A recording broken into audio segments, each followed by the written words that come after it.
berjumpa lagi dalam Kenapa Keadilan. Kali ini kita bersama dengan seorang aktivis mahasiswa yang cukup dikenali dan hari ini merupakan Ketua Angkatan Muda Keadilan Malaysia, Saudara Adam Adli. Selamat datang Adam ke Kenapa Keadilan. Assalamualaikum, terima kasih saudara ni. Nak panggil YB. Jadi tak payah YB, saya pun dah bukan YB. Kerana kita dah lepas pembubaran parlimen. Kita semua mungkin pernah mendengar nama Adam Adli dan sedikit latar belakang beliau. Beliau lahir pada 3 Julai 1989. Betul. Dan beliau mendapat pendedahan politik daripada keluarga beliau dan juga daripada guru-guru di sekolahnya. Namun nama beliau mula mendapat tempat di kalangan orang ramai ketika beliau merupakan seorang mahasiswa. Pada tahun 2011, beliau ditahan selepas menurunkan bendera yang memaparkan gambar Najib Razak. Betul ya? Betul. Dan itu dilakukan di PWTC. Itu hebatlah kalau berani turunkan gambar Najib di PWTC. Ketika itu beliau merupakan mahasiswa di UPSI, Universiti Pendidikan Sultan Idris. Dan beliau membuat jurusan TESOL atau pengajian bahasa Inggeris sebagai bahasa kedua. Akibat tindakan tersebut, beliau dan keluarganya telah diugut, diancam dan dicederakan oleh pemuda UMNO dan juga anggota polis. UPSI juga bertindak menggantung pengajian beliau selama 5 tahun sebelum arahan itu dibatalkan pada 2018. Beliau turut terlibat di dalam beberapa demonstrasi aman dan beberapa kali dituduh ditahan hanya kerana menegakkan kebebasan berhimpun. Jadi di sini waktu itu saya mula mengenali saudara Adam secara rapat. Saya merupakan Ketua Angkatan Muda Keadilan ketika itu dan kami sama-sama terlibat menggerakkan himpunan Kita Lawan. Betul. Selepas penangkapan Datuk Seri Anwar Ibrahim dan kita berkempen menentang Najib Razak. Pada 16 September 2021, Adam secara rasminya menyertai keadilan dan dalam pemilihan parti yang baru dilaksanakan pada tahun ini, beliau telah dipilih menjadi Ketua AMK. Jadi dalam sejarah parti, beliau merupakan Ketua Angkatan Muda Keadilan yang kelima. Pertama, saudara Ezam, ketika nama parti, nama sayap masih lagi Pemuda Keadilan. Seterusnya saudara Samsul pada tahun 2007, saya pada tahun 2014, saudara Akmal pada tahun 2018 dan saudara Adam. Dan beliau juga pernah menulis buku Molotov Cocktail. Boleh jumpa lagi tu buku tu? Ada dekat museum. Okey. Dan juga menulis di dalam beberapa penerbitan AHPA dan sebagainya. Dan beliau juga setelah digantung di UPSI, beliau juga menyambung pengajiannya di dalam bidang undang-undang. Okey. Soalan untuk Adam ya. Okey. Dalam pengalaman Adam dalam dunia aktivisme, dalam dunia politik, apa yang pengajaran paling besar lah yang Adam rasa boleh belajar daripada penglibatan tersebut? Pertama, terima kasih saudara Nick atas jemputan dan juga ruang ni. Saya hargai dalam kesibukan waktu ini, waktu di celah-celah pilihan raya ni, kita masih lagi dapat teruskan kerja-kerja penerangan, kerja-kerja komunikasi macam ni. Dalam politik ni, saya rasa pengalaman paling besar ataupun pengajaran paling besar yang saya boleh kutip, baik daripada waktu dalam gerakan mahasiswa maupun sekarang dalam gerakan politik kepartian, yang paling besar sekali adalah nilai kesabaran dan juga kalau bahasa orang PAS dia panggil istiqamah. Dalam bahasa kita ni kita panggil apa? Kalau orang putih konsistensi. Grit. Bahasa Melayu. Konsisten. Serta tak boleh putus asa lah. Basically kan kita tak boleh putus asa. Kita kena terus jalan, kena terus. Kadang-kadang kita kena tengok patah balik belakang sedikit, revisit maybe some mistakes, some weaknesses that we can, yang orang kata boleh diperbaiki. Tapi yang penting adalah kita kena pandang ke depan.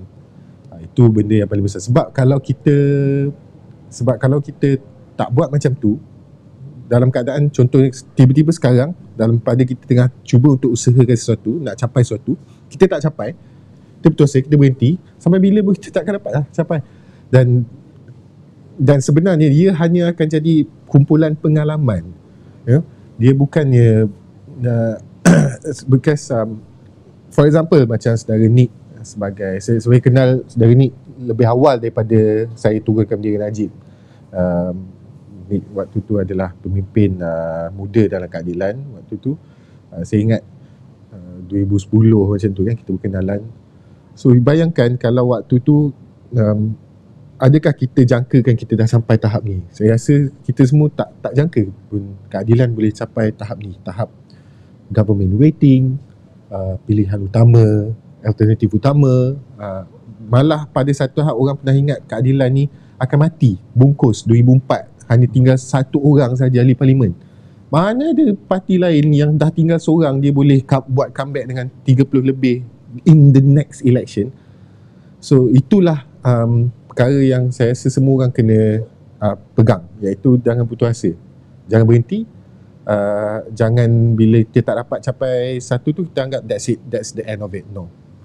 Dan mungkin satu lagi perkara yang membuatkan ramai orang merasakan bahawa keadilan ni akan gulung tikar ialah kerana kita menongkah arus, kita ambil politik pelbagai kaum. Betul. Kalau kita tengok Perkemam, betul. AMCJA Putra, of course itu ditekan oleh penjajah.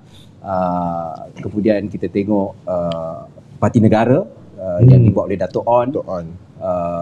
Malah Parti Rakyat, mereka konsisten tetapi dia tidak dapat masuk ke arus perdana politik.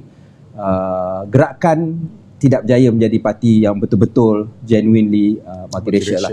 DAP betul. Sorry, bukan ni, maksudnya cabaran tu betul. daripada zaman tersebut usaha tu berterusan. Dan DAP pun hari ni baru dia dapat mula kembangkan kan. Dan with all due respect pada DAP, dia parti pelbagai kaum, tetapi saya rasa antara advantage yang keadilan ada dari segi teori konsep ialah kita parti pelbagai kaum yang majoriti Melayu. Sebab kalau nak pecahkan tembok perkauman tu, kalau parti pelbagai kaum ni majoritinya bukan Melayu, dia tidak akan break that barrier. Betul. Dia tak dapat sebab bukan soal orang okey, kalau UMNO dia bercakap soal politik kaum, sebab dia memang hanya betul-betul dia nak bawa politik tu je. Bila kita pula guna analisa yang sebegitu rupa kaum dan sebagainya ni, sebab kita nak pastikan apa strategi terbaik untuk kita capai multiracialism yang nak diperjuangkan tu. Dan saya ingat betul dalam sejarah politik Malaysia, keadilan menongkah arus, berjaya jadi gabungan parti politik berjaya jadi parti politik multiracial yang mainstream, yang paling setakat ni paling terbukti diterima. Contoh generasi saya, kebanyakan generasi saya walaupun tahu 98 tu bermula ni macam mana daripada perpecahan UMNO sendiri dan sebagainya, tapi pada fahaman generasi saya ni, siapa pun akan melihat keadilan bukan parti Melayu, bukan parti Cina, bukan parti India, dia parti multiracial. Malah multiracial tu pun dah tak jadi subjek yang utama, sebab dia dah jadi sebati, dia dah jadi identiti yang tak perlu untuk dipertikai atau diperbincangkan lagi. Dia sekarang ni dah masuk kepada orang nak tanya apa perubahan ataupun apa kelainan yang boleh dibuat oleh keadilan. Dia dah tak bercakap soal identiti, dia dah mula bercakap soal dasar polisi. Dah selesai soal multiracial. It will stay this way, I think. Betul. Okey, balik pada Adam. Lepas kita berdemonstrasi, kita lawan, kita sama-sama masuk lock up. Tapi saya ingat giliran kita lain-lain lah. Lain giliran, jumpa kat mahkamah. Jumpa di mahkamah. Ramai yang menyangkakan daripada bermula daripada turunnya bendera UMNO, bendera Najib, kemudian kita lawan dan sebagainya, bahawa Adam akan memilih platform politik. Tetapi Adam tak pilih pada tahun 2015 tu. Adam tunggu sampai 2021. Jadi what took you so long? Jadi kita waktu tu kita dah rasa the way you spoke, macam mana Adam tulis, idea-idea yang Adam bawa, Adam bunyi macam Kak Dilan dah. Okay. Itulah pasal kan. Tapi dia punya keanggotaan je tak ada. Jadi apa yang membuatkan 6 tahun, termasuk ketika kita menang. 2018 tu, yang tu orang berpusu-pusu yang tak bunyi macam Kak Dilan masuk Kak Dilan. Kan? Mungkin kalau sebelum tu sikit ada masuk, mungkin dah jadi YB ketika tu. So what took you so long lah? Actually it took me longer than that. Okay. Tapi saya rasa saya dah cerita benda ni dah merata dah kan. Buka cerita orang kata 2010 saya ingat 2010 saya dah daftar jadi ahli keadilan, anggota keadilan waktu tu di Penang lah, di kampung halaman.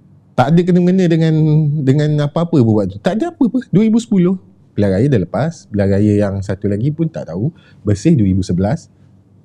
Move politik besar ni belum ada, tapi kesedaran waktu tu dah muncul lama. Saya ingat 2008, 2009 tu saya dah anggap diri saya orang keadilan. Motosikal, saya time tu form 6, motosikal, kalau kita ingat dulu dekat kedai-kedai runcit, dia jual stiker parti-parti politik, PAS, keadilan lah, apa semua ni, RM1 kan, kalau kecil sikit 50 sen. So saya beli tampal dekat motor yang saya bawa pergi sekolah. Pagi masuk sekolah, petang nak keluar daripada sekolah, tengok kat motor, hilang dah stiker kan. Mula-mula kita ingat ada orang lain minat kan, nak rembat aku ni stiker, tak apalah, tampal lagi, pergi kedai beli 50 sen, RM1 beli, tampal lagi, esok hilang lagi kan. Lama-lama baru perasan cikgu yang cabut. Itu cerita dulu lah. Bukan cikgu tu minat Kak Dilan lah? Tak, cikgu tu anak orang UMNO. Okay. Pada batas time tu pula dengan Pak Lah apa semua. Okay, that's a background story lah. Kesedaran tu dah wujud kan. Daripada tu lagi, minat tu dah ada dah lama. Dan paling kelakar sebenarnya time kecil, keadilan, Adil. My name is Adam Adli. Adli tu kan maksudnya keadilan. So aku rasa macam nama sama lah. So benda-benda kecil ni, tapi dia mula jadi mengembang lah. You start to, mula-mula you recognize, okay, shock lah. Lepas tu you start ambil tahu, pergi sekolah sembang pasal politik dengan budak-budak lain apa semua kan. Semua masing-masing nak explore. Tu sedaran tu dah wujud. 2010 saya daftar keanggotaan, tapi tak diluluskan. Bukan sebab time tu masih manual, dan ingat time tu zaman ketua cabang yang kena sign dan sebagainya. So you know lah, banyak lah isu. Kebetulan rupanya time tu pun pemilihan kan. So biasalah time tu ada lah borang hilang lah apa semua, you know. You know lah apa. Saya isi borang kali pertama 2001, isi borang 3 kali, 2005 baru jadi anggota. Sekarang ni dah, sekarang alhamdulillah laju kan. So itulah tu. Okay, what took me so long, going back to the original question. So lepas daripada tak dapat masuk keanggotaan 2010 tu, tak apalah, we continue with student movement kan. Saya tu dah masuk universiti, continue with student movement dah. Saya nampak okay, student movement ni pun adalah platform, bukan pun lah, maksudnya student movement adalah platform yang berlainan. Dan as we learn, okay, dalam student movement to some degree you boleh perjuangkan perkara sama, tak semestinya you perlu jadi anggota. You perjuangkan benda yang sama, tak semestinya jadi anggota, tak semestinya jadi ahli. Dan ada sedikit privilege lah, iaitu you boleh criticize, you boleh tidak terikat dengan disiplin parti dan sebagainya. Tapi lama-kelamaan dah kita pun tahu memperjuangkan benda yang sealiran. So you need the proper platform, proper channel yang sesuai lah dengan kapasiti ini. So memang orang kata took me so long. 2018 tu pun tak buat, tak masuk sebab tak molek lah. Takkanlah masuk dah senang kan. Dan 2000 saya ingat lepas Sheraton move tu adalah waktu yang saya rasa okay lah, ini waktu yang paling sesuai.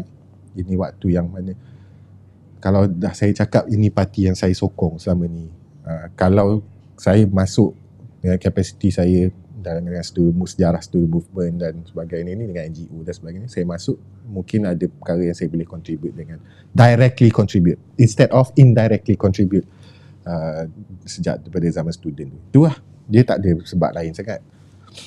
Okay. Dan of course after that masuk parti, bertanding apa semua tu, memang orang kata challenge to myself lah, prove that you can actually contribute more. So, bukan kita tunggu apa semata-mata kan, we take some initiative, we challenge ourselves, cabar diri sikit. Okay, so tu pasal kenapa Adam tunggu beberapa tahun lah sebelum memilih keadilan. Tapi macam Adam kata tadi, sekarang sistem keanggotaan kita dah lebih telus, direct, tak perlu go through banyak lapis. Tak adalah isu sorok-sorok borang lagi. Okay, saya nak pergi kepada isu pemuda Pakatan Harapan. Okay, saya ada sedikit sentimental sebab saya merupakan ketua pemuda Pakatan Harapan yang pertama. Saya nak tanya soalan nakal sikit lah. Saya ketua pemuda Harapan, sekarang panggil apa? Angkatan Muda Harapan yang pertama. Diikuti oleh saudara Syed Saddiq, waktu tu Armada masih lagi dalam komponen. Kemudian Allahyarham Syazmi. Dan kemudian Howard. Saudara Howard. Dan selepas Adam menang, dia ada pemilihan untuk ketua Angkatan Muda Harapan. Okay. Jadi kenapa okay, just nak tahu lah. Okay. Kalau tanya saya rasa dah sampailah giliran untuk keadilan semula memimpin. Jadi kenapa Depsi yang sekali lagi Harapan, memimpin pemuda Harapan? Satu, pemilihan tu tak ada yang formal, apa orang kata formal proses. Dia perbincangan yang biasa, bincangan normal, kemudian ditentukan dalam majlis lah. Of course majlis presiden tetap akan ni lah. But then again, memang ada cadangan sebegitu kan. Okay, tapi kena ingat, saya waktu baru jadi ketua AMK, ni my own perspective, waktu tu baru jadi ketua AMK, kita masih banyak lagi household issues yang kita kena tackle. Contohnya macam waktu, ingatlah proses waktu pemilihan tu kan sebahagian daripada proses healing proses yang kita tengah, belum kira audit lagi. Healing proses yang kita nak buat untuk parti kan, lepas daripada, let's call it, let's be honest about it lah, lepas bad performance in PRN Sabah, Sarawak, Melaka dan Johor, memang kita tahu kita memang kena, we have to do something with this party. We have to do a lot. So kerja-kerja parti tu banyak. Dan dengan keadaan saya baru ambil alih daripada Saudara Akmal, yang mana Akmal sendiri pun tak mampu untuk selesaikan semua sebab teruk. Charity move tu mencederakan parti dengan sangat teruk. AMK terbelah dua dan sebagainya. Orang-orang yang dulu walk out waktu. So sebab tu orang bila orang ada kritikan tentang MK kan, apa ni cakap, no, you have to understand, teruk, parti ni terbelah 12,000 orang either keluar atau dipecat daripada parti. You imagine the impact dekat cabang-cabang dan sebagainya. Nak pakai baju pun, kalau geng A baju ni, dia pakai baju lain. So banyak kerja tu lah. So saya bila kita buat decision tu, menilai saya kata, look, dengan keadaan Kevin sebagai seorang ahli parlimen dan successor kepada Depsi, yang mana structure tu masih lagi terguna pakai waktu itu kan, sebab yang melalui pemilihan waktu tu hanya kita dan juga DAP, Amanah tak lalu pemilihan. So okay, look, it's okay. I mean, bukannya kita tak ada main peranan ke, ataupun kita tidak ni, structure wise like that. Tapi saya pun cakap okay, sekurang-kurangnya saya dapat bagi tumpuan lebih kepada keadilan. Sebab kalau saya, if I were to lead PH, pemuda PH for example kan, banyaklah lagi kerja lain, tertangguh lagi kan. Saya saya rasa tak cukup masa untuk kita nak urus semua perkara ni. Dan okay lah, not that bad lah. Macam pengalaman dengan Kelvin so far? Good. I think dia sebab it's almost like a fresh new start as well for Pemuda Harapan. Semua yang lead sebelum ni, kebetulan semua ni termasuk Amanah pun diganti dengan Hasbi. Selepas Howard diganti dengan Kelvin. Tak tahu macam ni. Rasanya semua orang tahu. Macam contoh Hasbi, dia ni penulis yang semua orang baca kan, isu dia kupas isu-isu mahasiswa, isu-isu orang muda dan sebagainya. Jadi siapa yang kenal Hasbi tahu pemikiran dia. Jadi, boleh masuk, senang masuk. Dan kemudian Kelvin seorang ahli parlimen yang kalau dalam DEPSI tu, kalau kita tengok DEPSI pun sebelum ni orang akan cakap orang tu kan.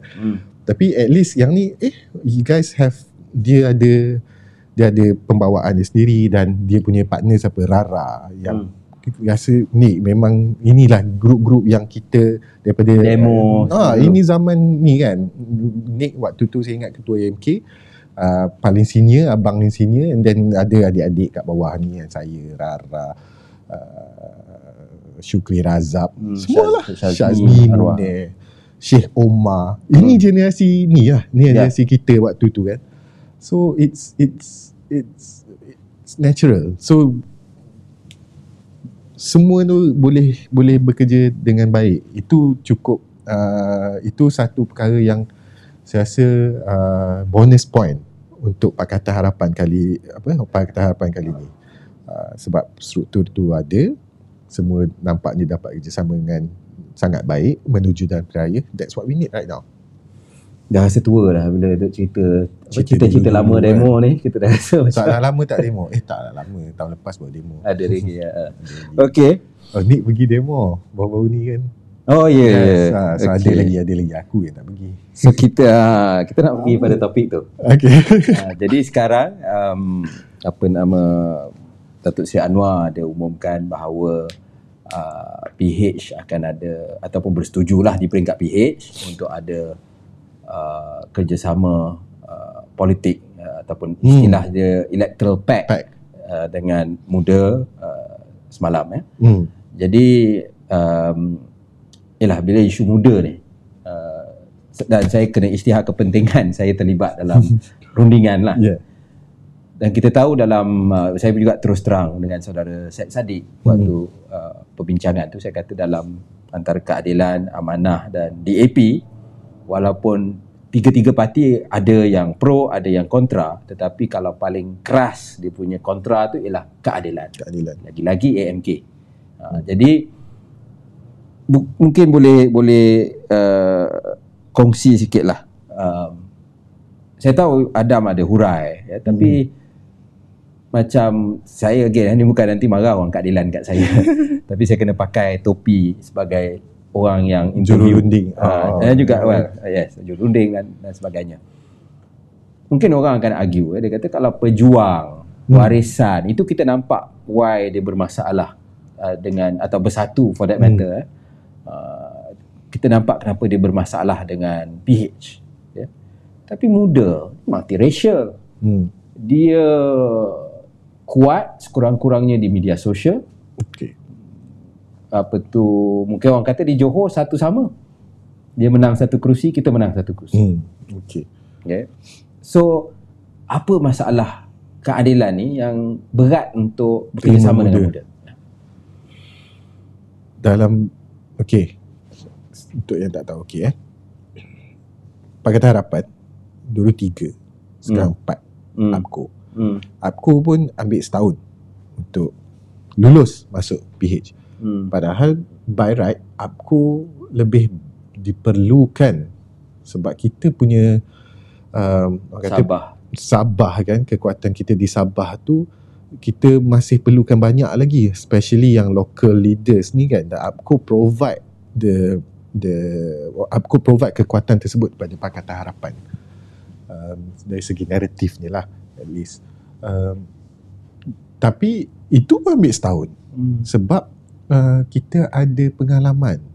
Contohnya kerjasama dengan Bersatu yang dibuat secara agak bukanlah tergesa. Ingat dengan Bersatu pun almost a year sebelum masuk pilihan raya. Dan itu pun kita tengoklah apa berlaku. Orang adalah orang yang cakap apa pula salah dekat keadilan juga 15 orang keluar apa semua tu. Yelah, itu satu, tapi diikut siapa? Betul. Siapa jadi tukang racun? Siapa yang sediakan platform tersebut? Siapa yang lantik jadi menteri? Siapa yang lantik jadi menteri? Siapa yang berpakat? Siapa yang peluk-pelukkan menangis-nangis bila dah jatuh kerajaan PH waktu tu? Muhyiddin Azmin bersatu secara keseluruhan parti, hampir keseluruhan parti kan. Jadi ingat, senang ke untuk dengan pengalaman sedemikian rupa kita nak mudah terima tu. Walaupun ni orang dalam muda ni, betul lah, terus terang lah kan, buat apa nak sembunyi-sembunyi. Orang dalam muda tu antara orang yang ingat, ialah orang yang antara nama paling kuat dalam muda, Amir Hadi for example, kawan baik kita. Kawan yang betul-betul baik, tidur sebantal, makan sepinggan, tidur selokap, masuk mahkamah sama-sama, daripada kecil sampai ke besar macam tu. Hubungan masih baik sampai hari ini. Tapi tak salah untuk kita lebih berhati-hati. So, orang nampak pula kita ni seolah-olah macam bully. Tak bully. Satu, suara akar umbi ni adalah keresahan yang perlu didengari dan pemimpin perlu urus keresahan tersebut. Apa cara kita urus adalah kita dengar, rumuskan dan bawa kepada peringkat yang lebih tinggi, peringkat perbincangan yang lebih tinggi. Dan itu sebabnya orang melihat apa keadilan vokal betul. Takkan kita tak nak cakap apa yang kita dah kutip daripada kalangan akar umbi. So kena terima ini sebagai pandangan parti. Now, begitu juga sebenarnya dalam keadaan yang sama, kita tak sedar, misalnya pemuda amanah lagi best, siap bawa dalam convention pemuda, bawa pula dalam convention nasional. Kita pun kurang-kurang kita hantar pembahas untuk bahas topik muda waktu itu, tapi mereka pakai pemimpin terus to that extent as well. Jadi bukan pembahas. Jadi bukan kita sahaja yang dalam keadilan ni yang ambil sikap berhati-hati begitu. Banyak pihak, cuma highlight ni kat atas kita sebab kita share demografi yang sama. Dia core principle tu bila kita tengok apa macam sama juga kan, multiracial dan sebagainya ni kan, democratic representation dan sebagainya ni sama lebih kurang macam kita kan.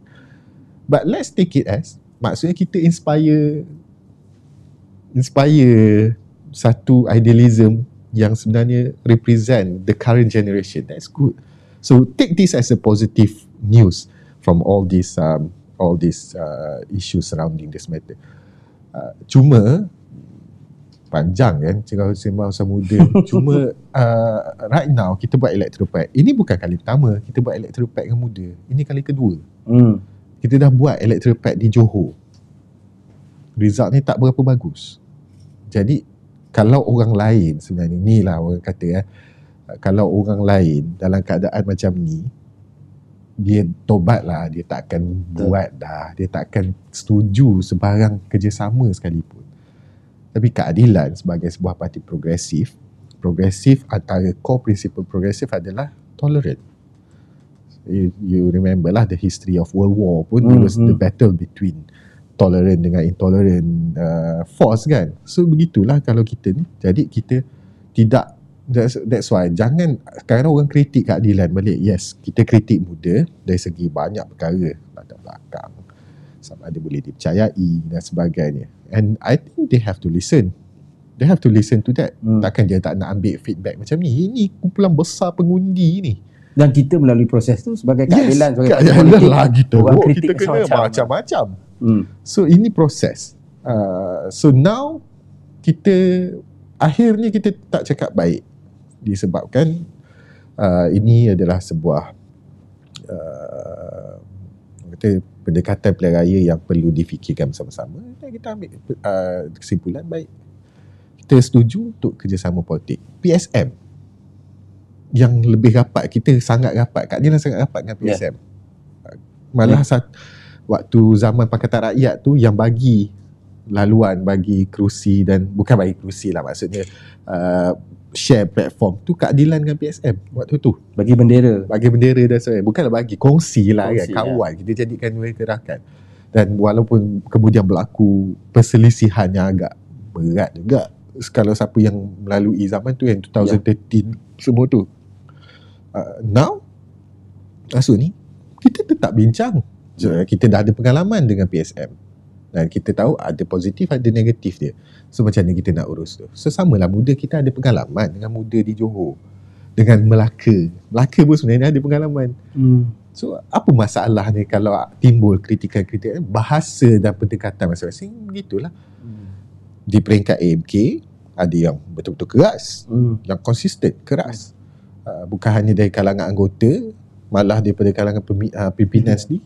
Tapi pada masa sama, dalam keseluruhan keluarga keadilan tu pun ada yang suara yang lunak, suara yang ni good cop bad cop. I don't know lah how people see it, but maksudnya sekurang-kurang ni dari segi sekurang dari segi dia punya isi, dari segi pandangan, it's a shared sentiment. Cuma cara dilontarkan tu macam mana. We have come to a resolution yang okay, tak apa, kita setuju untuk beri peluang dan juga ruang, ya, sebab kita bukannya orang kata, yalah, sometimes people see us arrogant dan sebagainya. Ini kritikan, that's why dengar kan, orang cakap kita dengar, kita tahu apa orang kritik parti. Bercakap pasal AMK, bercakap pasal muda, saya nak go to undi 18.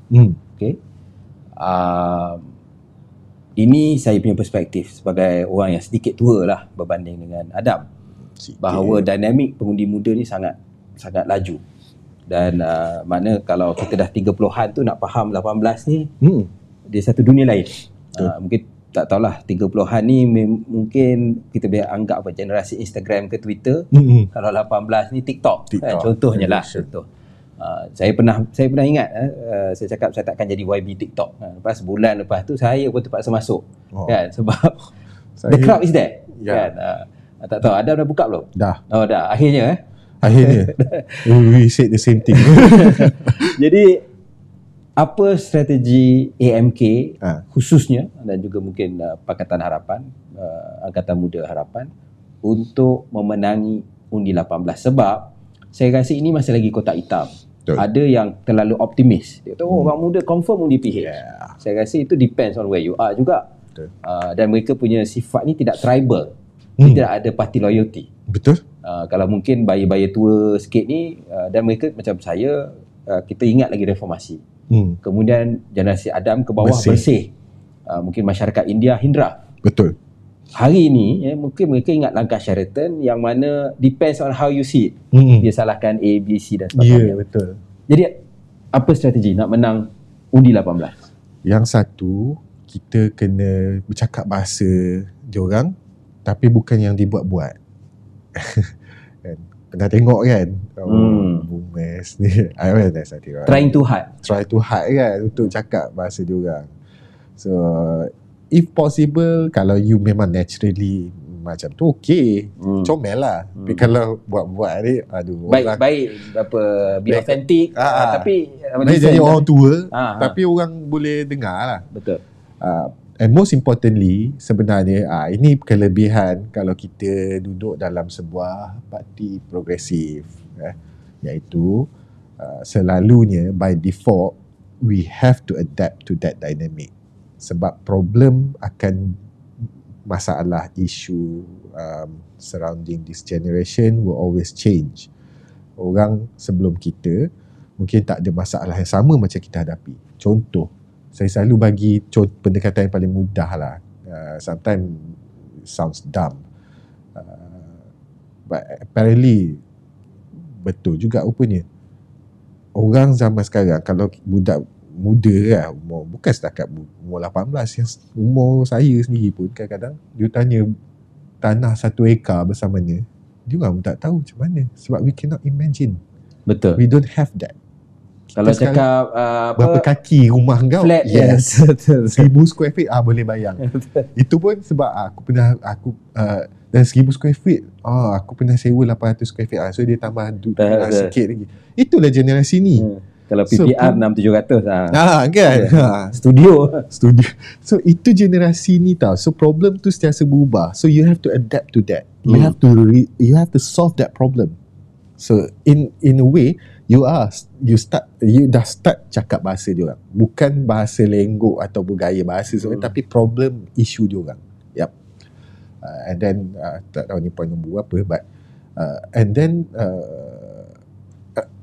orang muda AMK for example 18 sampai ke 35 tahun, make use of that lah. Ruang tu ada, umur 18 ada. That's why macam saya rasa macam kali ni banyak yang muda-muda betul dalam AMK, umur 18-19 tahun pun ada, umur 20 kebanyakan umur 20-an kan, dia lepak kan dengan exco dengan kawan-kawan daripada peringkat cabang semua. Bila keliling aku tak sedar aku ni umur 33 anak 2 dah kan. So dia orang muda. So dia orang faham. So we learn from them. Betul. Dengar dia orang akan beritahu. Dan kalau kita tak mampu nak cakap, these people will be able to speak to them. So and address ni kita dah cakap tadi lah, address their problem. Tak apa, tak payahlah kalau kita tak mampu untuk jadi muda macam dia orang, at least selesaikan masalah dia orang. Orang tua ni selesaikanlah masalah dia orang. Jangan jadi poyo. Jangan poyo dah lah. Dan example juga, kalau nak bagi example yang best, dan ini benda yang orang tak nampak, dan saya rasa orang akan boleh nampak lah kat Malaysia satu hari insyaAllah.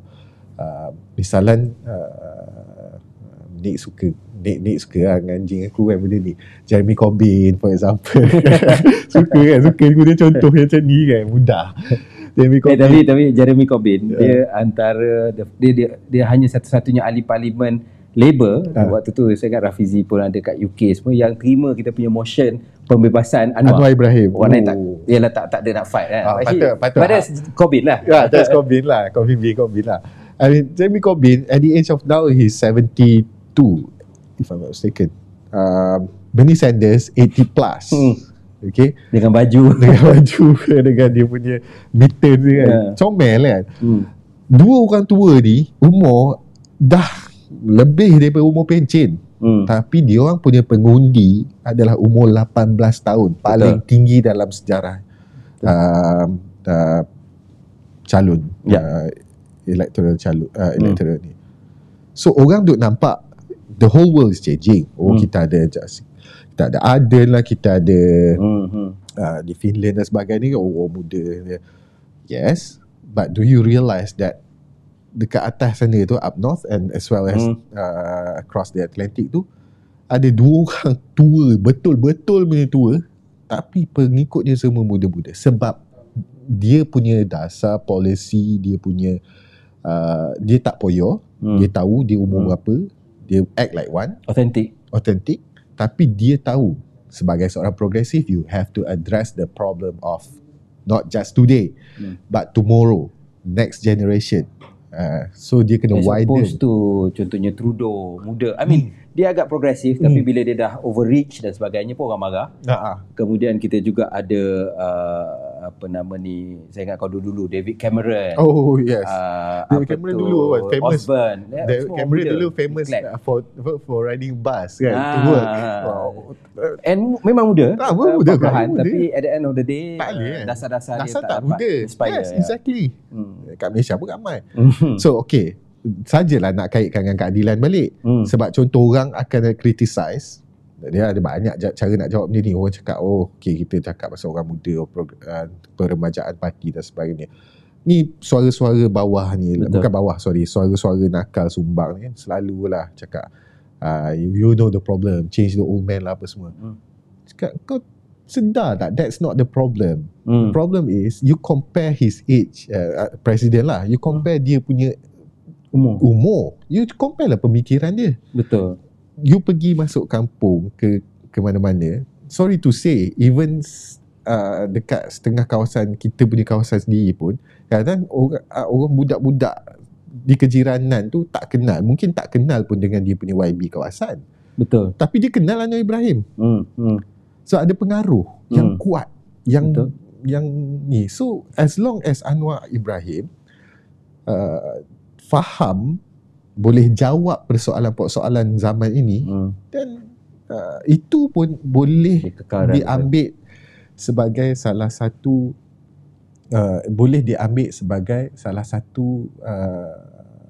faktor kepada orang muda. Cuma provided that janganlah dia seorang. Betul. Yang ni keliling ni pun kena jadi progresif juga, sebab kalau kita ambil contoh macam Sanders lah paling terkenal. Sanders dia tu sendiri memang dah macam tu, progresif, very cute lah to me kan. Dan dia punya circle dia tu semua yang muda-muda dan progresif. So that's how you maintain progressiveness, and that's how you capture the heart of the young people. Dan saya ingat macam keadilan, nanti kita dah membuktikan makna kita ada proses rejuvenation, macam pemilihan parti, Presiden Datuk Seri Anwar Ibrahim kekal dengan pengalaman beliau yang luas. Tapi bila kita tengok timbalan Presiden 45 tahun, kalau banding dengan UMNO, Tok Mat tu dalam UMNO tak tua tau, 60 lebih. That is not old in UMNO. Okay. Right. Naik Presiden, saya tengok purata umur naik Presiden UMNO 60 lebih. Saya kira keadilan 46, 47. Walaupun termasuk YB Amin, dia pun sebab dia pun masih muda. Kalau begitu 59 saya. Kalau dalam UMNO tu masih junior lah. Betul. Jadi itulah bagi saya kekuatan keadilan, dan hari ini kita dapat dengar pandangan daripada saudara Adam. Sebab saya rasa isu undi anak muda ni isu penting dalam PRU ke-15. Kalau boleh saya tambah, soalan ni selalu orang tanya. Kadang-kadang tak tahu nak jawab. Dia tanya kan, macam mana ya orang muda nak dapat ruang dalam parti? Contoh tadi dengan radio station pun sama, same question was asked. Apa you punya pendapat orang muda punya ruang politik dalam politik? Saya cakap, look, saya tak boleh jawab soalan ni. Sebab masalah ni seolah-olah tak ketara dalam keadilan. Itu cerita dia. Tak ada. So you don't have that problem in keadilan. Susah juga nak bagi jawab. Lah. Dia tanyalah kan, ruang bersuara orang muda apa semua ni. Cakap, ruang calon 20, 21. Cakap, calon kita ni daripada dulu muda-muda. Tak pernah you tanyalah UMNO ni, kalau ada calon muda tu dia lambung sebagai sejarah. Keadilan nak lambung pun susah, sebab ramai, bukan seorang dua kan kita buat macam tu selama ni. That's why orang muda daripada dulu sampai sekarang senang nak ikut keadilan, sebab dia nampak. Kalau dulu macam saya paling muda 26 tahun 2008, dan Izzah, Amiruddin semua bawah 30 kan, dan cipta sejarah. Itulah. So saya ingat kita dah banyak bincang hari ini pasal isu anak-anak muda, dan kita mungkin dapat semangat baru. Dan pesanan saya dalam pilihan raya kali ini kepada anak-anak muda, kena sedar 18 tahun ke atas sebagai rakyat Malaysia, anda semua telah didaftarkan secara automatik. Kami ni abang-abang, pakcik-pakcik yang tua-tua kena pergi pejabat pos dulu, tempat yang korang mungkin tak tahu pun wujud.